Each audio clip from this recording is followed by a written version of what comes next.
প্রাকৃতিক সৌন্দর্যের এক অপার লীলাভূমি জাফলং।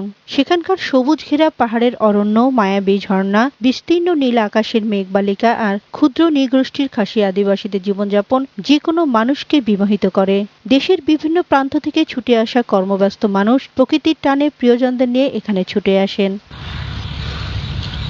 পর্যটন কেন্দ্রগুলোর মধ্যে অন্যতম হচ্ছে রাতারগুল, পান্তুমাই, বিছানাকান্দির সাদা পাথর, জৈন্তাপুরের রাজবাড়ি, ডিবির হাওর, লাল শাপলার বিল, মোকামপুঞ্জির খাসিয়া আদিবাসী পল্লী, লালাখাল, জৈন্তা হিলস রিসোর্ট, জাফলংয়ের ঝুলন্ত ব্রিজ, চা বাগান ও আদিবাসী পল্লীর প্রতিটি পর্যটন কেন্দ্র।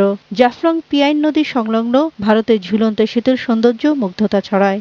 পর্যটকদের নিরাপত্তায় বিশেষ ব্যবস্থা নিয়েছে টুরিস্ট পুলিশ। তবে জাফলংয়ে আসা ভ্রমণ পিপাসুদের জন্য সুযোগ সুবিধা ও নিরাপত্তা জোরদার করা হলে এখানে প্রচুর পর্যটক আগমনের পাশাপাশি অর্থনীতিতে বড় ভূমিকা রাখবে বলে মনে করেন পর্যটন সংশ্লিষ্টরা।